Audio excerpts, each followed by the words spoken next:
I found a fingerprint on my bathroom mirror this morning. Not mine. Smaller. Too small. Like a child had pressed their hand against the glass. Even though I lived alone in a quiet rental house outside Birch Hollow, Vermont, where nothing ever happened and no one ever visited. I wiped it away with a towel, heart pounding. I told myself, it must have been there before I moved in. But the towel came away clean. No dust, no smudge, no streak. Because the print wasn't old. It was fresh, perfect, clear. And right above it, written in the fog from my shower, M.O.M. My stomach dropped. Because I don't have children. Never did. Never could. But someone in my house thought otherwise. My name is Alyssa Karr, age 29, freelance illustrator, recently moved back to Birch Hollow after the worst year of my life. I lost my job, I lost my fiancé, I lost my apartment, and somewhere along the way, I lost the version of myself that felt safe anywhere. So I rented a cheap little farmhouse on the edge of town, a place my landlord described as quiet, maybe too quiet. He didn't mention the tiny mirror in the upstairs bathroom. Old glass, warped edges, spiderweb crack, distorted faces, just enough to feel unsettling. Each morning it reflected a version of me that didn't look fully like me, a little sadder, a little hollow. But today it reflected something else. That small fingerprint, and that one word. M.O.M. I tried to laugh it off. Maybe I slept-walked? Maybe I touched the mirror weird? But the fingerprint was too small, a child's fingertip, and the handwriting in the steam wasn't mine.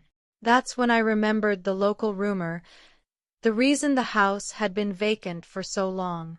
A little girl named Elara Quinn, age 7, vanished from this house 20 years ago, last seen brushing her teeth in that bathroom.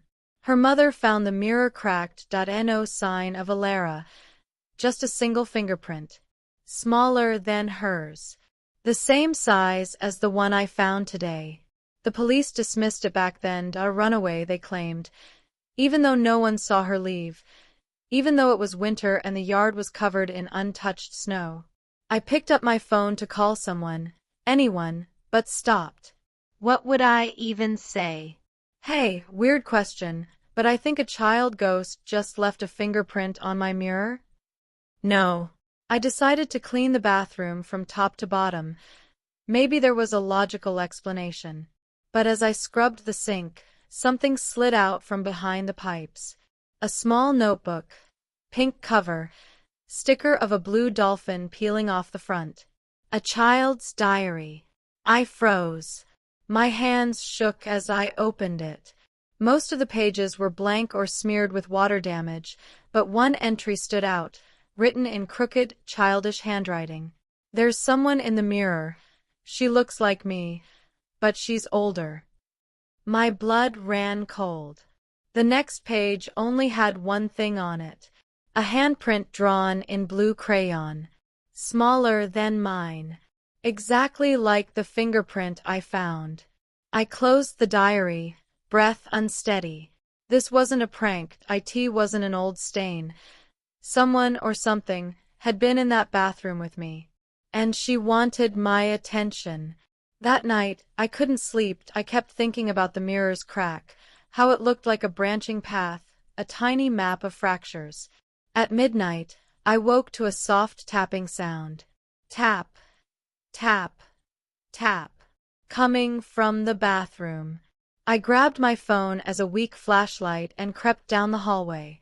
Halfway there, I heard it again, a faint, high-pitched hum, like a child singing under her breath. My heart hammered. I pushed open the bathroom door. Empty. But then I saw it. Another fingerprint. This time on the lower left corner of the mirror. Small. Perfect. Fresh. I whispered, Elara. The light flickered. The air turned cold enough to sting. And a voice, so small, so fragile, whispered back, Mom. It sounded close as if coming from behind the mirror. I stumbled backward, nearly tripping over the rug. Was Elara still alive somehow? Trapped? Or was this the house playing tricks on me? I dialed the landlord. Did anything strange ever happen in this house? I asked. A long silence. Then he sighed. Look, Alyssa, the Quinn family went through something awful. But not everything you hear is true. What do you mean? Some folks think Elara wasn't kidnapped. They think her mother. He stopped himself. They think she went crazy after her husband left. People said she talked to mirrors, said she heard voices, but none of that was proven. Just stories. So you're saying she hallucinated? I'm saying grief can twist people. A red herring. A convenient explanation. But the fingerprint on the mirror was real, and the diary in my hands was real. I knew what grief felt like, I knew how it warped reality. But this wasn't grief. This was a message. I decided to dig deeper. The next morning, I drove into town and visited the Birch Hollow Historical Archive, a dusty room above the library run by an older woman named Mrs. Danvers, who remembered everything.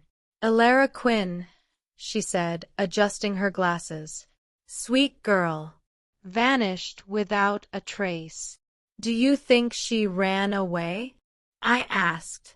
Mrs. Danvers laughed bitterly. Where would a 7-year-old go in the middle of a snowstorm? No. Something happened in that house. What makes you say that? She lowered her voice. Elara's mother wasn't the only one who heard things. Neighbors reported screams the night she disappeared. Police dismissed it, called it wind. She leaned in closer. But you know what scares me most? What? A week after Elara vanished, her mother was found talking to the bathroom mirror. 4 hours. Whispering, crying, like she could see someone inside it. What happened to her? She was institutionalized. Passed away about 10 years ago. I swallowed hard. What about the father? No one saw him again after the disappearance. But people say, she hesitated, they say he used to hide in the walls, listen through the vents, watch them through the mirrors he installed. My skin crawled. Elara's mother said the mirror was dangerous, Mrs. Danvers continued. She broke it the night before her daughter vanished. But the police replaced it later. Replaced it? With what? And why did it crack again? I drove home with my mind spinning. As soon as I entered the bathroom, I noticed something new. The crack in the mirror had spread. Longer, deeper, like someone had pressed on it from the other side. On the counter sat the diary, open to a page that hadn't been opened before. A fresh sentence written in shaky handwriting. He's still here. I felt the house shift. A groan in the walsa creak in the floorboards, a breath of air that didn't belong. Then the lights went out. I grabbed my phone. Its weak blue glow barely lit the hallway. Something scraped inside the bathroom. Slow. Deliberate. I raised my phone. Who's there? My voice trembled. Silence. Then, tap, tap, tap. But this time, not on the mirror. From behind the mirror. I stepped closer. My reflection trembled in the cracked glass, flashlight haloing my eyes. And then the impossible happened. A small hand pressed against the inside of the mirror. Her hand. Elara's. I gasped.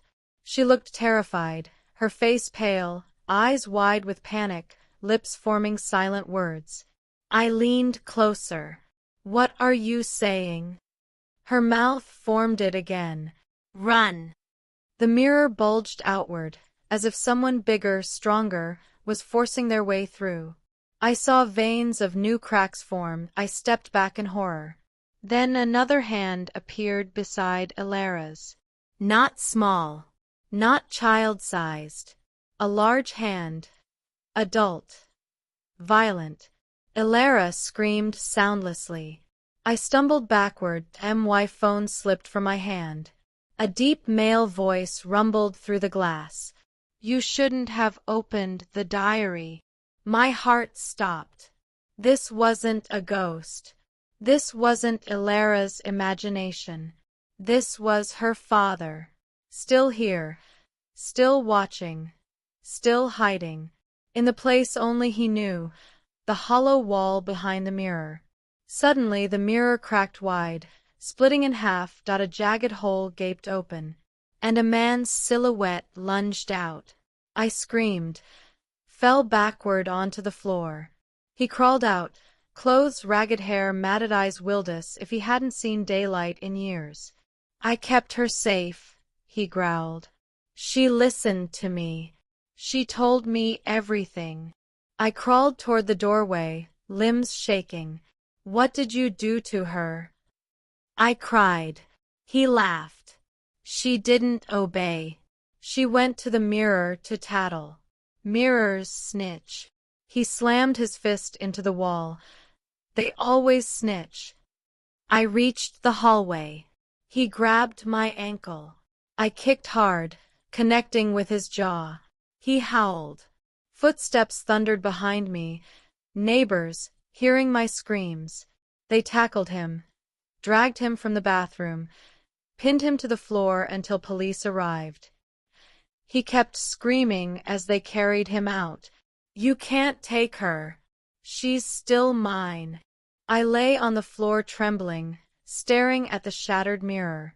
The hole behind it led to a narrow crawl space. Inside it, I saw a child's mattress, a single shoe, dolls without heads, and the pink diary. Elara hadn't disappeared. She had been taken, hidden, trapped, until the night she finally escaped. Or tried to. The police took my statement. They confirmed it. Elara's father had lived in the walls for 20 years, evading everyone, watching every family who rented the home, waiting for the mirror to crack again. They never found Elara, only traces of her. But one thing stayed with me. Her last warning. The words she wrote. The whisper she left. Run. Not from the house. Not from her father. From the truth. Because maybe, deep down, I had known something was wrong the minute I moved in. Something about the mirror felt familiar, like déjà vu tasting of grief. Sometimes I still see small fingerprints appear on smooth surfaces. Not always in the bathroom. Sometimes on the back window of my car. Sometimes on the refrigerator door. Sometimes on my bedroom mirror. Always smaller than mine. Maybe she's looking for her mother. Or maybe she's looking for me.